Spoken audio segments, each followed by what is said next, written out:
working in the lab late one night when my eyes beheld an eerie sight.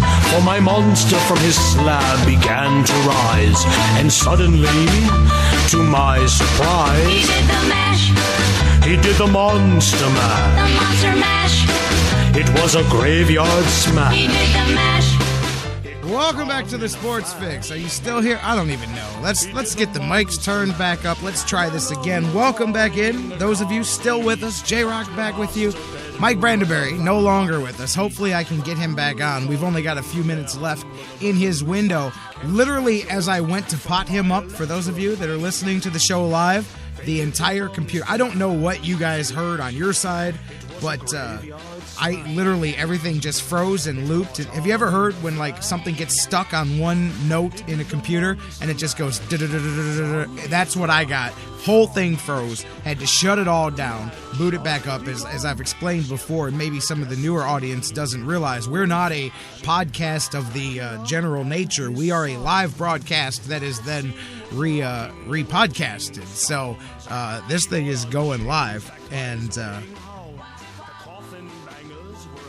yeah, I'm trying to catch back up with Mike Brandenberry now. We may have missed our window with him, and that just really makes me angry. And I'll tell you what, guys, while I've got a minute, welcome back into the Sports Fix. J-Rocc back with you. Just a disaster there as we're back in here, continuing on into hour two. I do still have BJ Riddell, Fantasy Football for Winners, coming up later. And I've got to tell you that, Charles in the chat room, let's go there. Thought I fixed these problems. Hey, my man, you know what the problem is? I've got it down to there's only one problem left. And this is going to be, unfortunately, for some of you guys, something that you don't necessarily want to hear.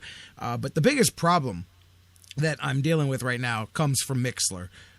It's the program that is what feeds through our website on the sportsfix.net. It's if you listen directly on our website, that's what you hear. There's all different places to hear the show, but that's the one that we have piped in and embedded directly onto our website. So with that, I'm having issues on the broadcasting end with their incredibly obtrusive software here. This is the only thing left that I've deduced it down to can be wrong, and I can fix it instantly. The problem is that you guys that utilize the chat room, such as right now, there's a dozen people or so in the chat room there, which gives you guys a great place to go listen and talk to each other while I'm doing my thing here, and it adds to the show. Hate to take that away, but I've deduced it down to Mixlr is the problem that's left. Everything else has been fixed, upgraded.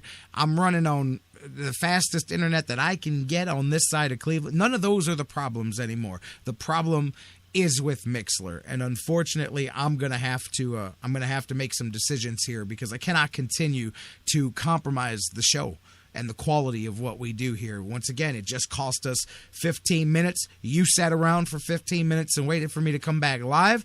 Mike Brandenberry, we lost our window with him, and here we go again. This has happened too many times to count, and we put too much work into this end of the show. You guys put too much work into listening to the show each and every day, of making time when we're on the air for it to continually have these types of issues. It's just unacceptable. So I can tell you that the end of Mixlr is coming very soon. I will be making some changes there, and I'll do the best I can to try to continue to incorporate this, but it's not that hard, guys, to find another chat room to embed on the website. And if that's what I got to do, then that's what a brother's got to do, because this is just unacceptable. We were rolling on with today's broadcast, and then once again, an issue. And if you go back over the last 2 or 3 months, it's been one after another after another. I can dump Mixlr like that.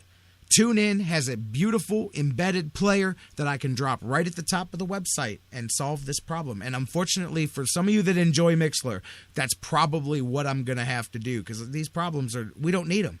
It's ridiculous, and it compromises the integrity and the product of what we're putting on here, you guys. So I'll deal with that later. No reason for you guys to sit here and listen to it now. Mike Brandenberry sends his apologies for not being able to rejoin us, and I was very much looking forward to that. So I would open up the phone lines right now, but we've literally got about a 5-minute window before we've got to take a break and get BJ Riddell in on the conversation. So I can't do that just yet, you guys, but I will roll back into the show. And again, nothing but apologies to you, and thank you so much for those of you that are here back with us. Don't forget, especially now, if you're listening to this, if you are listening to our tune-in feed over the weekend, this is the latest file that you're going to hear. If you missed the earlier hour with Coach Gary Waters from Cleveland State, with Jonathan Knight, the sports writer extraordinaire, please go back, listen to the previous file, because that's the only way you're going to hear it. They're going to split this into 2 broadcasts because of the interruption,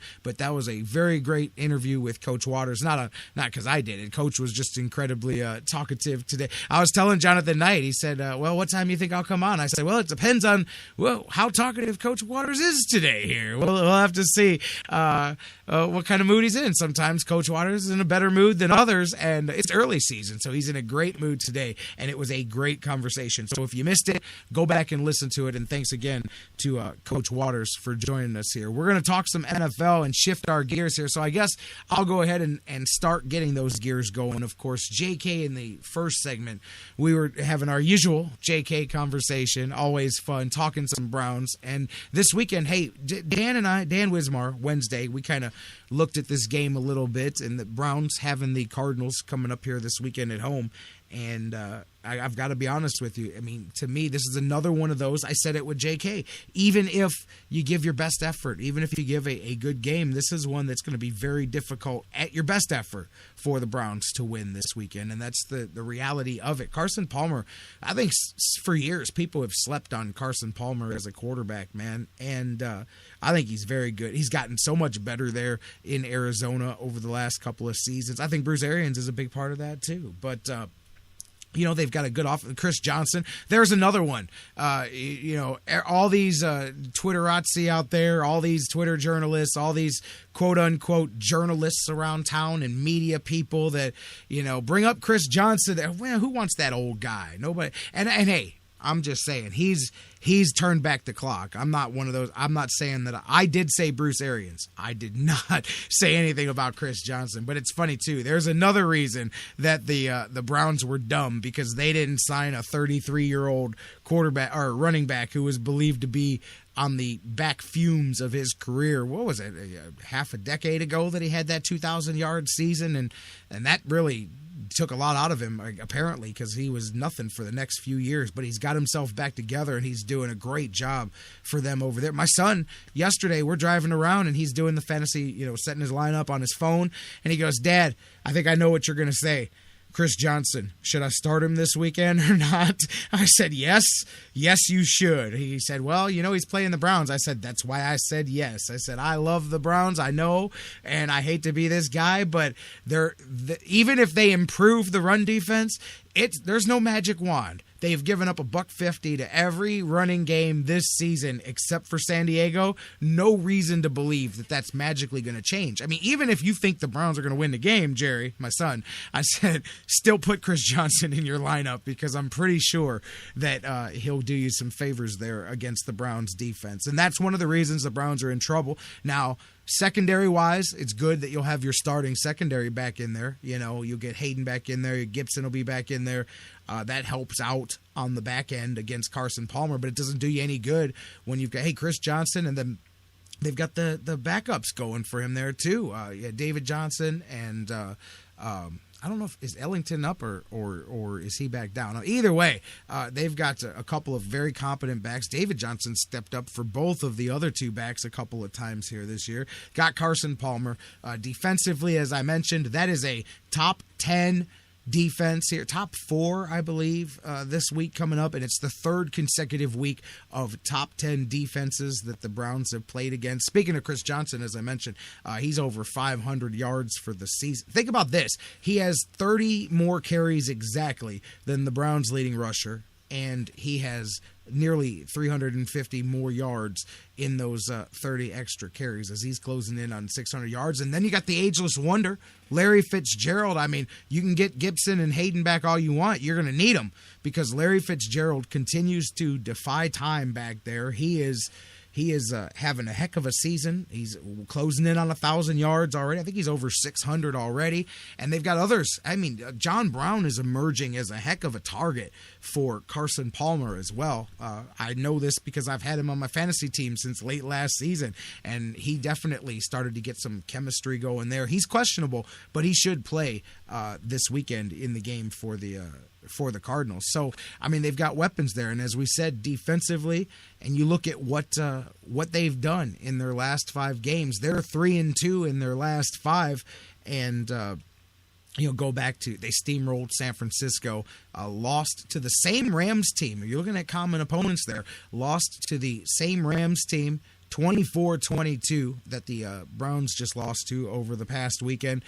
They blew out the Lions a couple of weeks ago, lost to the Steelers, and then last week got back on track with that hard-fought victory over the Baltimore Ravens, and that's where the Cardinals sit.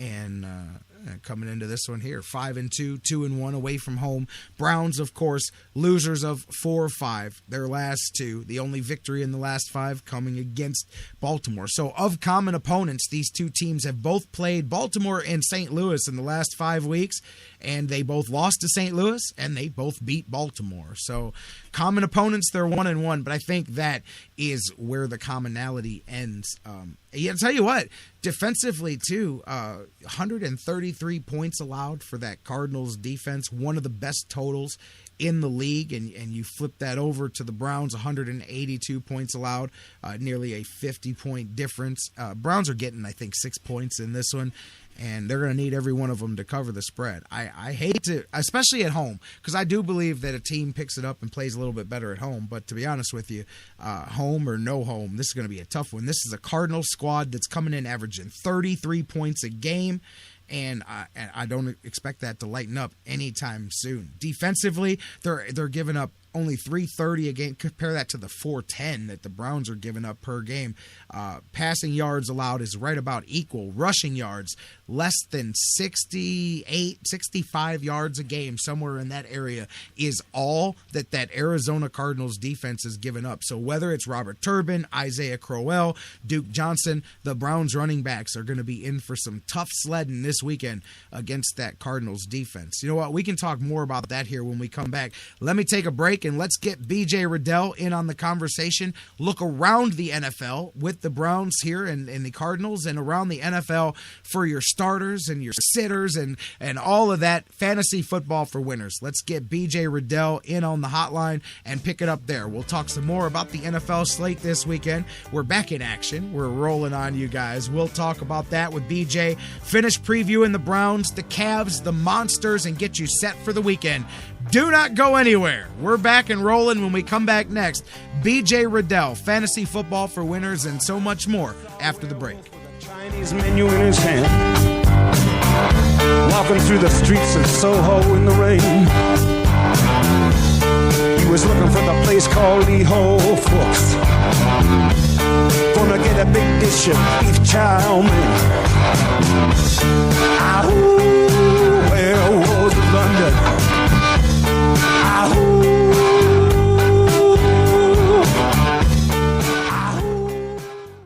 And now, a very special announcement from the Sports Fix. Black bears weigh between 200 and 500 pounds. Brown bears weigh between 300 and over 1,000 pounds. Black bears run away from you. Brown bears run at you. When attacked by a bear, simply lie still on the ground and cover your face and head with your hands. When the bear has finished batting you around and mauling you, contact the U.S. Forest Service. And that was a message from the Sports Fix. It's the Sports Fix. We'll be right back. Football season is party season at Harry Buffalo North Olmsted. And no matter who you root for, everyone wins at Harry Buffalo. Every Saturday is Coors Light College Football Saturday with $6 pitchers, 4 bottles for $10, and the Buckeyes in full HD.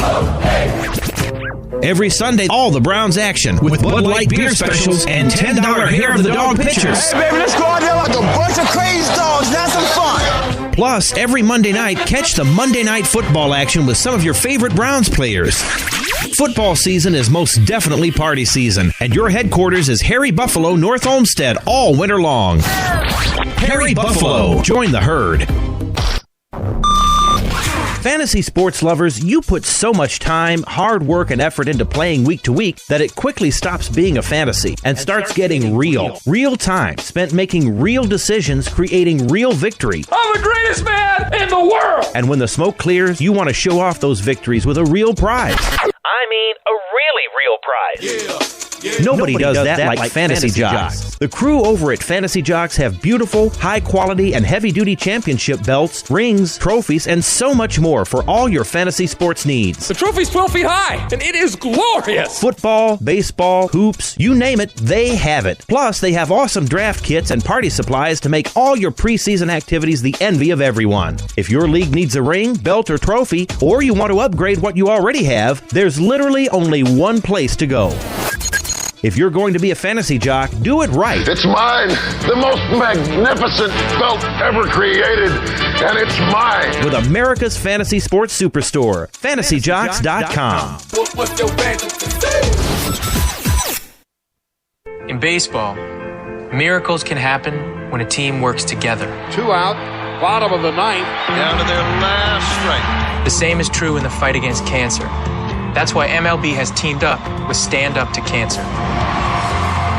Because we believe that when we all stand up together, 41,000 on their feet. we can make cancer history. Now everybody's standing. What a buzz in this building.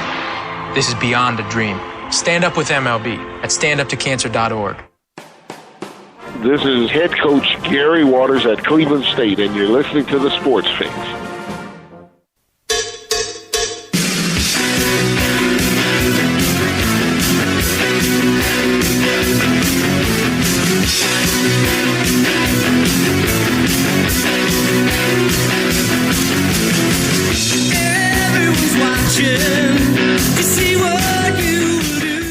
Welcome back to the Sports Fix Live. J-Rocc rolling back on and continuing. Hey, the show must go on. We had some technical difficulties. We got it back on the air, and we're even in time to catch up with BJ Riddell here. Coming up next, Fantasy Football for Winners. We're going to look around the NFL, finish setting you set for the Browns this weekend, and so much more. Cavs, Monsters, a lot to do. BJ's going to join us in a minute. You can join us as always. Facebook, Twitter, email, facebook.com/thesportsfix, Twitter @thesportsfixcle, email us, thesportsfix@aol.com, facebook.com/thesportsfix, Twitter @thesportsfixcle, email us, thesportsfix@aol.com. Again, let us know what you're thinking all weekend long, and if you need to talk to us, that's how you do it, baby. Meanwhile, I'm going to go to the phones and talk to my man, BJ Riddell. Fantasy Football for Winners time. BJ, how you doing, my friend? Hey, J-Rocc, great to be back. How are you?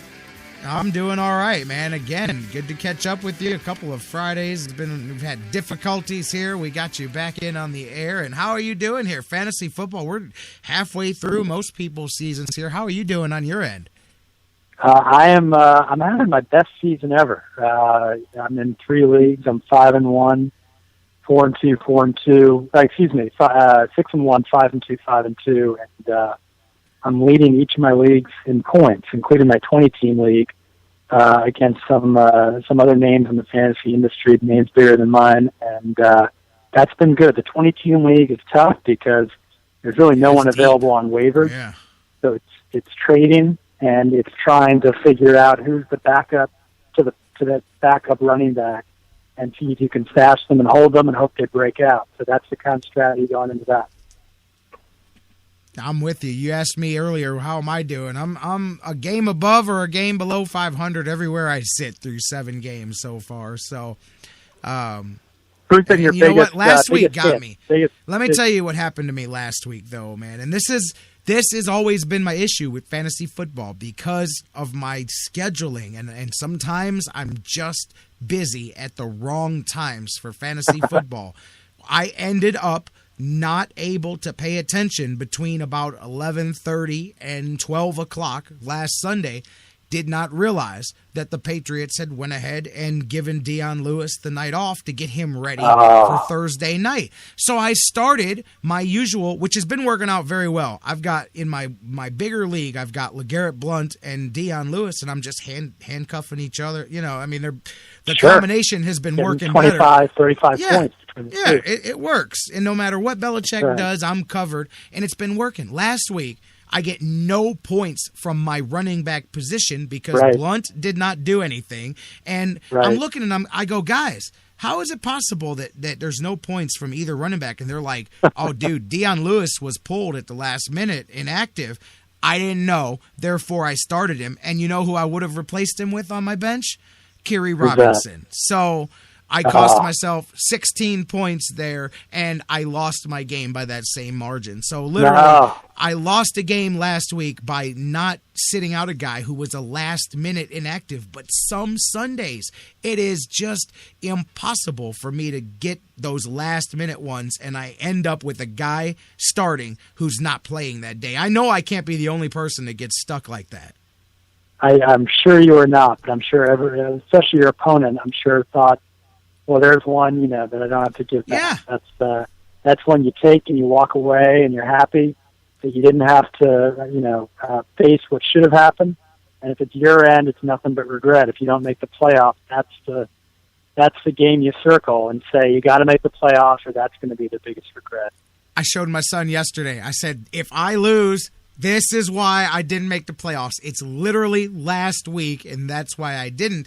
And I've tried to protect myself from myself before. When I know I'm going to be busy, I'll make the switch. And then it'll be my luck that the backup will start, and get 2 points. And the guy that should have been in there ended up playing, and he has his usual strong game. And I'm like, wait a minute, I benched the guy for no. So that's the point. And I get it that you got to be available, but that's always been my biggest issue. That's why I got in some bigger money leagues this year. It was the first time I've really gone that far with it, because I know that there's a game or two every season that I'm going to lose on accident because I wasn't able to be right where I needed to be. Because some of those inactives, especially with a team like the Patriots, that's happening at 11:55, 12:55. Excuse me. They keep it close to the vest. Yeah, their right until doesn't game know time. How to play them, and yeah. So that's what got me, and I'm sure I just wanted to bring that up because I know I can't be the only one that gets stuck in those every once in a while. But still, I'm doing okay. I'm still in position right now that if I win the games I should win the rest of the way, my squads are looking good, and I should make the playoffs. Like my one league, even though I'm sitting at 500. My bigger money league, I've got 6 deep at wide receiver because now that Martavis Bryant is beginning to come in, he's on my bench because there's no reason to play him until Roethlisberger gets going again. Sure. And I've got, I think, Rashard Matthews or something. But, I mean, another guy. Those are guys that some people are looking to trade for as starters, and I don't have a spot for them right now because I'm super deep with Keenan Allen and Calvin Johnson and whoever else I've got, T.Y. Hilton at the wide receiver position. Wow. Well, that was going into the season. It was something I talked about on my blog, and maybe with you, but maybe not, was the idea that receiver tends to be the deepest position. Yeah. And that's an area, and it's not to push back on you on that, but I would say that's one of those positions that every season it's better to have 4 receivers and focus on handcuffs at running back. That in the long term, that's going to protect the team better than having 6 receivers. Like I lost Arian Foster last week in 2 leagues, and it's very hard to replace Arian Foster. I was pretty deep at running back in both my leagues, but losing Foster, I'm not deep anymore. Now I'm at a point where if one more guy gets hurt, I'm exposed. And with receiver, you can lose Keenan Allen, and you can plug someone in, or you can you can go pick up Stevie Johnson or Malcolm Floyd if they're available. Right. And they step right in, and they still get a good chunk of points with Keenan Allen out of the way. So even last week in standard leagues, I looked up the top 24 scorers at ESPN. I was trying to do the top 20, but it rounded down to 24 to get it, where everyone is, the bottom 5 of all time. And 9 of those 24 top scoring receivers were guys who were not owned in 50% of the league. 7 of them were not owned in more than 5.2% of leagues. By contrast, running back, only 4 out of the top 24 last week were not owned in 50%, and 2 of those 4 were obvious picks going into the week. Like Aaron McFadden, who a lot of people knew, was going to get a decent amount of carries, maybe not run away with it, but still be involved. So the receivers tend to come out of the woodwork, and you can find someone like a Stephon Diggs, or you can, find someone like, a deeper play later in the season. With running backs, it's just much harder by week 8 to dig in and find those diamonds in the rough.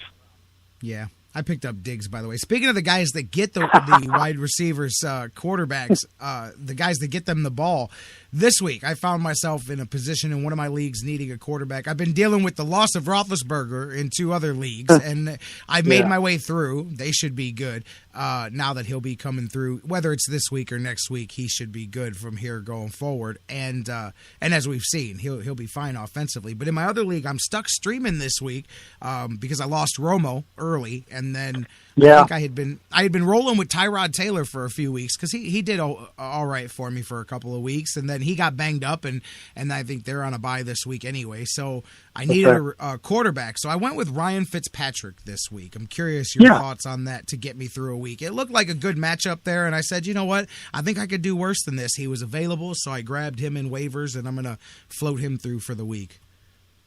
I think it's a good move. This is a week where I'd rather have Eli Manning than Ryan Fitzpatrick, but both of them are coming off tough games, tough opponents.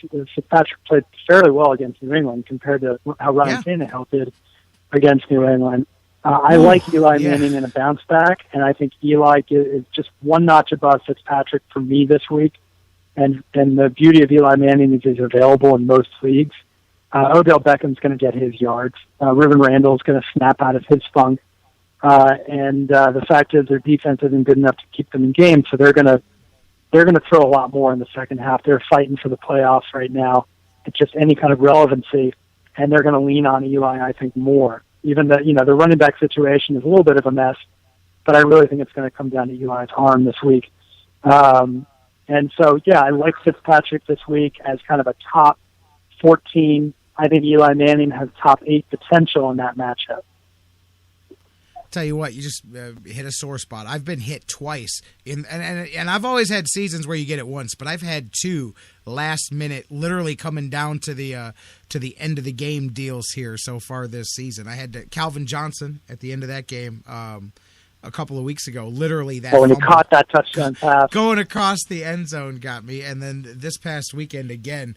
I got zapped late by one. Those get you, man. When you're actually coming down to the end of the game, and somebody was asking me the other day, and I said, "Well, I've never seen it, but I'm sure it happens before." When your fantasy Super Bowl comes down to as well a game-winning situation in whatever the final that's got to be the ultimate when you've got not only is it your fantasy league winning, but it's like an actual game-winning situation. I don't know how you're down 9, and the team that you've got the quarterback and the star receiver is on their game-winning drive, and if the quarterback just gets the touchdown, you're going to be fine. You're going to win it, and if it's a turnover, you're not. I was in one of those, daily leagues, and I was in a situation that 140,000 people, one of big contests, and I had Blake Bortles. This was a couple weeks ago, and I had Allen Robinson, and he was on a final drive with 3 minutes left, and I knew that I could make some pretty good money. I was going to finish probably in the top 30 out of 140,000 people, as long as he just kept the drive going and scored. That would be it. And then he threw an interception, and there you go. So. The biggest example I can give on the positive side is about 8 years ago, my opponent needed Willie Parker to get 3 points on Monday night, and I would have been out of the playoffs. And Willie Parker fumbled twice and then got hurt, and he finished with 2 points. And that's when Willie Parker was a consistent 8 to 14 point running back. So, miracles do happen, but for every miracle, it's torment for the person it happens to. I'll tell you, man. Because that's what I was thinking. The ultimate would be if it's not only the game-winning field goal on your fantasy, but also on the game. And the other one that got me, I was mentioning, Calvin got me earlier, and then last week I had a game where we were tied going into Monday Night Football. And the guy had Beckham Jr. and I had, oh, doggone it. I want to say it was Keenan Allen, but I can't remember who it was. It was a wide receiver who was he's a wide receiver, maybe 2. I can't remember who it was. Regardless, they both finished the game with 5 catches for 59 yards or whatever it was. And the only difference was that the first touchdown, the first pass was a 5-yard touchdown pass to Beckham. So that was the difference, was that one of his 5 was a touchdown pass. But I'm like, come on. We're playing down. We got a tie game, 2 players, 2 receivers. They caught 5 passes for 54 yards apiece. But one of Beckham's was a 4-yard touchdown or whatever. And it was in the first quarter. It was meaningless to the final score of the game. And I'm like, that'll get you. So anyways, looking at this week, I know I don't have you for too long, man. Let's talk about some guys that you think are strong plays here this week, as well as some good streaming options for people. Yeah, there's a ton of streaming opportunities, a ton of guys. And you know me, I like to focus on guys who, were very, very below the radar. Maybe not so deep that no one's ever heard of them, but, guys who people are not generally starting. So I mentioned Eli Manning. I'm a fan of this week as a I think likely top 10 quarterback. Who few people view as a top 10 quarterback. I also like Brian Hoyer this week. You lose Arian Foster, you lose a big part of that running game and the short passing game. But Hoyer still has to throw a lot. Houston's defense is the biggest underperforming defense in all of football. And between DeAndre Hopkins and Nate Washington, those guys could get a combined 40 fantasy points. So I'm a big fan of Brian Hoyer this week because I think he's going to have to throw a lot. Running back, I've got a very deep dive pick for you, and that's Tevin Coleman for Atlanta. That Atlanta game, they're 7-point favorites against Tampa Bay, which I don't understand. Atlanta, I think, has the 3rd best offense, and Tampa Bay has a Division II college defense. No offense to Tampa Bay. I mean, it's easy to run through them, to put it mildly. You saw what Lamar Miller did last week versus this week. Against the Patriots last week versus the Bucs. That pretty much says it all. And so what I anticipate happening, and this is where people really need to think about the implications and walk through each game and try to figure out what could happen that would dramatically impact player performance. And in this case with Atlanta, the game could be a blowout by halftime. They're not going to burn Devontae Freeman through the 4th quarter and risk an injury. I think Tevin Coleman is good for 10-plus touches when the game's out of hand. They're going to give it over to him. He's fighting for relevancy, and he's still a very good running back who happens to have fumbling problems, and he's a rookie, but he's part of their future. Even if Devontae Freeman has proven himself to be one of the best, Coleman is still incredibly important to this team if they have Super Bowl aspirations. They need a good backup running back and someone who has the experience, and he doesn't, and he needs that. So I see him getting at least 60 yards, which gives you 6 cheap points and maybe a score. And considering how cheap he is in daily leagues and considering that no one pretty much has him rostered in their leagues, if you are desperate, if you just lost Arian Foster, if you're struggling to piece things together, there are worse streaming picks to take than Tevin Coleman. And then on the going through on the flip side with Tampa Bay, 2 great streamers, the guy Dye, for Tampa Bay is their number 2 receiver by default because everyone else is hurt. And Austin Seferian-Jenkins, who should be coming back from a multi-week injury. There are essentially 3 receivers in Tampa Bay. Jameis Winston is not the best quarterback. He's a rookie. He's still learning it. But Mike Evans is going up against probably the top cornerback in the league, and that's going to leave Dye and Seferian-Jenkins to handle some of the heavy lifting as Tampa Bay tries to, make something happen in what should be a blowout. So I see those 2 as great streaming options. Seferian-Jenkins is the more obvious one because he was so good before he got hurt.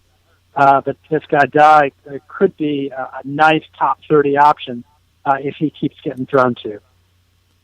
Man, I'm with it, and I like where you're coming from. I got to ask you a question that I know the answer to, and I just have to ask it because I wasted a first round. What in the hell do we do with C.J. Anderson at this point, man? Is he dead wood? He's toast. Look, C.J. Anderson is speaking up and saying, he's been hurt. he's saying all the things that, people need to hear to know that, okay, well, there's a reason why he's not playing well. It's just like Eddie Lacy, why I'm so high on Eddie Lacy. He came into camp overweight. That just came out today. He's been playing hurt. That injury might have been due in some part to the fact that he wasn't at his ideal weight. But who knows? But the point is, just as Eddie Lacy is a huge buy low running back, C.J. Anderson is in the exact same boat. Last year, Anderson did not start a game till week 11. Okay, week 11. He comes in, he starts the game. I had some people on my blog saying, what do you think of the C.J. Anderson guy? I'm like, yeah, I don't think much of him. I was still thinking about Monty Ball. I was still thinking about Ronnie Hillman. Anderson comes in, 900 total yards, 9 TDs in the last 7 games of the season. He didn't need much time to establish himself as a top 3 running back. So my point is, I'm playing the long game on an undefeated team that has a great running back who is severely underperformed. Ronnie Hillman has looked pretty bad on about 90% of his carries and has had a few good ones each week. But other than that, has looked pretty pedestrian. He's just getting a lot of touches. That's the difference. So all it takes is a good game from C.J. Anderson to start to tip the scale. What do you think coming out of their bye week? They're coming out of their bye week. Do you think that favors good or poor for C.J. Anderson? Do they reevaluate the run game and decide to get back to where they were planning on starting the season? Or do they continue to go, you know what, we're going to feed Ronnie Hillman? I think, every team is different and every situation is different, but I think that I believe, and I don't know this, so it's all speculation, and I don't need to come across as someone who does know, but I believe that C.J. Anderson is viewed by the team as the best running back. There are problems with Hillman as an every down back. He's not built to be an every down back. C.J. Anderson is built to be an every down back. We're uncertain at this point what the wear and tear, if Hillman gets up to 20 touches a game, what that's going to do to him versus C.J. Anderson. That's what I want to hear. Different running styles. So the key here is that Anderson, in my opinion, if he starts getting going, I think the team believes that if they're going to win a Super Bowl, it is much better to lean on a C.J. Anderson and a 100-yard, 1 TD kind of performance every week than a guy like Hillman, who's had some chances the past couple of years and hasn't been consistent in those chances. BJ Riddell, Fantasy Football for Winners. Always good to catch up with you, man. And we're getting close, at least halfway through most people's seasons now. Now it starts getting down to the nitty-gritty of things, man. Bye weeks are passing out of the way, and we're getting to playoff time. And can't wait, man, to have you continue to walk us through it. I appreciate it, J-Rocc. It's always fun. Glad to be back. You got it. And anything else you want to plug? Where else can people, of course, they can tweet you at BJ Riddell throughout the weekend when they want to know the last-minute stuff in your blog, Fantasy Football for Winners. That's right. On Facebook, Fantasy Football for Winners, reply to every question. And, I'll just say this. 4 weeks ago, when Philip Rivers was the 19th ranked quarterback, points-wise, I traded Lamar Miller for him. And I started talking up on the blog that Rivers was in for a huge stretch because of his matchups, and the fact that the running game wasn't doing what it needed to do, at least from Melvin Gordon's perspective. And Rivers is now the number 2 fantasy quarterback. 3 weeks ago, it was Matthew Stafford. 2 weeks ago, it was, or 2 weeks ago, it was Matthew Stafford. 3 weeks ago, it was Colin Kaepernick. And then last week was Kirk Cousins. I said everyone needs to start Kirk Cousins, and you got 4 TDs. This week for me, it's Hoyer.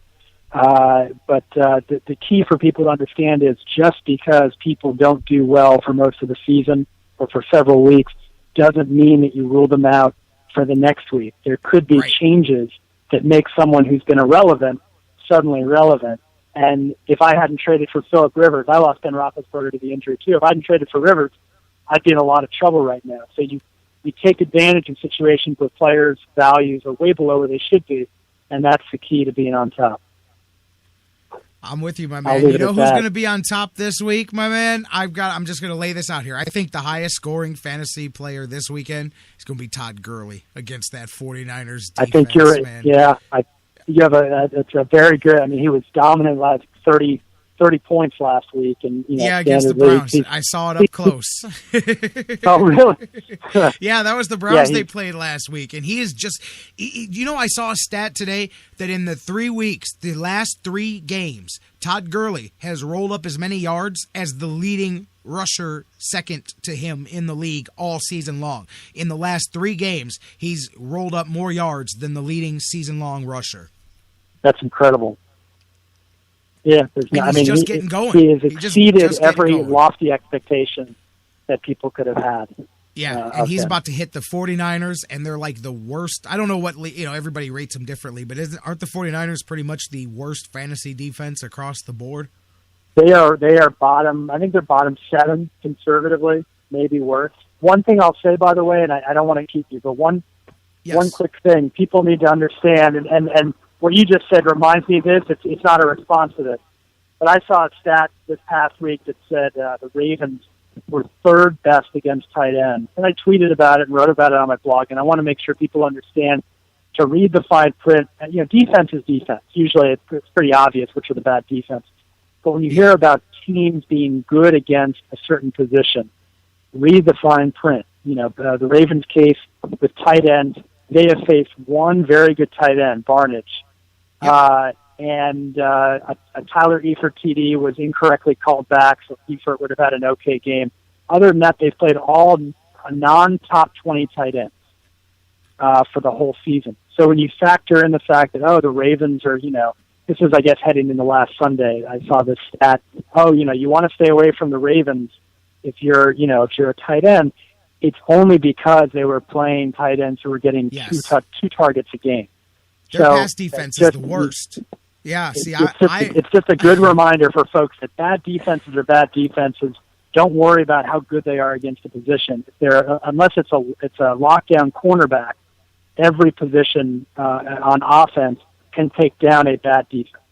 And it's so funny you brought that up because I know Baltimore. They're one of my – when I'm looking for streaming wide receivers, I look for who's going against Baltimore because they've been – this season, they've been – I don't know if they're still worst, but they were in the top couple for most fantasy points to quarterbacks and offensive fantasy points given up through the first 6 or 7 games. Like when they played the Browns, they had given up the most fantasy quarterback points 4 of their first 5 games, and then McCown went out there and had a big game. So – keep an eye on that. I like that strategy. It's a good strategy. Just try to look for stuff like that. Doesn't matter. I'm barely playing 500 ball, BJ, but we'll keep it going, and we'll do this again next week, my man. I know I've kept you for a long time. Thank you so much for joining us. Good. Enjoyed it. You got Thanks, it. J-Rocc. Have a great week. You got it. BJ Riddell, Fantasy Football for Winners. Make sure if you've got any questions this weekend, tweet with them at BJ Riddell on Twitter or find his blog, Fantasy Football for Winners, and we'll see. Charles Morgan is currently leading the Sports Fix Fantasy Football Challenge. I believe he's 6-1, if I have that correct, and there's a lot of competition over there in the Sports Fix League. I've got my work cut out for me this week because I've got Kate, and she's got Gronk and Brady already in the books for 8 million points, and Brady had 4 touchdowns last night. Gronk picked one. I can't complain about Gronk because I've got him in a league too. Last week or 2 weeks ago, did he not steal that touchdown with like a minute left in the game or whatever? So anyways, I was hoping he didn't do that again. At the end, my heart was beating a little bit when they were on the goal line. They luckily went to Edelman for the second touchdown. But either way, she's got a big lead on me to start things off, so I'm going to have to pick it back up. And if you guys like what you hear, continue to listen every Friday. BJ Riddell, Fantasy Football for Winners here on the show. Speaking of every Friday for the past 2 months, we've been doing some high school football. Tonight, no different, the final regular season game, and then we got some playoff games coming up. I know that Menor will be in action, and I think we're picking up over at 13:30 a couple of the other area playoff games, but definitely we will be marching through the Cardinals run through the playoffs, so you'll hear me on most of those games. But tonight, the game of the week on 13:30 a.m. WINT, streaming live anywhere on the internet, WINTradio.com, or on TuneIn. Many of you listen to the Sports Fix on TuneIn. You can as well listen to WINT. Just search for WINT 13:30 a.m. You'll find their TuneIn TuneIn feed, and you can hear myself and Ed Doherty. I'm very excited. I have not gotten a chance to talk with Ed all season. 2 years now we've been doing commingling some sports broadcasting at the same station, but have yet to work together. So I'm very excited for this tonight. Ed is the longtime voice of the St. Ignatius Wildcats football team, and tonight Ed and I will be doing the broadcast from Elyria High School, where the Menor Cardinals will face the Elyria Pioneers. Menor has already punched their ticket to the playoffs. Elyria needs a win tonight to get into the playoffs. If they lose, their season's over. They had a big overtime win to keep their season alive last week against Strongsville. Can they get a conference win tonight against the mighty Menor Fighting Cardinals, or does it all come to an end? You can catch the pregame, 6:45, talking to the coaches, all the way up until tip-off, 7 p.m., 13:30 a.m., WINTradio.com, or look for WINT on TuneIn. That's going to get the weekend started, but there's so much more going on. The World Series is back in action. After 2 wins at home for Kansas City, they now go to New York and they try to take care of business against the Mets. Can the Mets bounce back by the time we get back on Monday? Will this series be even Steven? Maybe the Royals are already celebrating a championship. Who knows? When we come back Monday, Dan Wismar will be in the house and we'll talk about the World Series. We will talk about the Browns and their latest, and Dan will be down at the stadium checking that out against the Cardinals on Sunday. We'll start gearing up as the Buckeyes get back into it. And, oh, yeah, the Cavs are playing some hoops, so we'll talk about the home opener as well and the first week of Cavaliers season. All of that, so much more to do. Monsters weekend, don't forget, tomorrow they'll be back at it at the Q. They got a big win last night, and they'll be back at it at the Q. They get the Halloween party going on. Wear your costumes, get down there. Speaking of costumes and Halloween parties, Hallow Hoops at the Wolstein Center, Saturday, 10 a.m. You can watch the men's and women's basketball teams get their practice on, then bring your kids for some costumes and trick-or-treating and all of that. The players will be there signing autographs. It'll be a lot of fun. Remember, they're only 2 weeks away from the start of their season. And if you missed it, go back to the beginning of today's broadcast. It's part 1. On certain websites, thanks to the interruption. And you can catch our interview from earlier today with Coach Waters. Great time catching up with him. Viking season starting. Man, there's just so much going on. We're into it. October, one of my favorite times of year because you've got a little bit of everything. Some baseball, some basketball, some hockey, some football, major league, college. It's all over the place, and I am enjoying it. Hopefully you guys are enjoying it too, and hopefully you enjoy it, talking about it with us, and you'll be back here on Monday to do that live at noon right here. Same bat time, same bat channel, doing the Sports Fix thing, baby. You know how you do it. So be back here on Monday. Enjoy the weekend. Enjoy the tip-off of Cavs home season as they continue to roll on. Enjoy your hockey action, your college football. Lots of great college football this weekend, even though the Buckeyes are off. Full slate of NFL action, World Series, and more. And get here Monday. Let's do it. Live, noon, on the Sports Fix. We love you, Cleveland, and wherever you're at. And we'll get it back with you right here, Monday, on The Fix. Our city, blue lights separate the ground from the gritty. Red sick fitted, hood pass cover any city that we visit. Winnie up from Cleveland. Survivals are must on these streets. We hustle, don't sleep. Out here in Cleveland, Cleveland, Cleveland. Okay, now here we go. Welcome to the Cleveland show, but this ain't no cartoon. Reality is all we know. You're tuning in to Bravo. Yeah, you hear me everywhere, but it's only one of me. Let me make that very clear. Yeah, I'm from that terminal. You can see the lake from here. Faith in my teams, we keep getting closer every year. But we got the king, though, so hopefully we overcome. Yes, I have a dream, and I know I ain't the only one. Model tried to steal my heart, but we brought it back. Thanks to Cleveland Clinic, now they call them Kiss the Cardiac. Rock Cars, Science Center, Tower City, all of that. Warehouse District, Euclid Corridor, and all the flat. You know that I'm a Tribes fan, and I love sliming. Crockett Park's the perfect place for me to spend some time in. Baby, this is Cleveland. It is so much more to us. You can even go to Severance Hall to see an orchestra. Cleveland.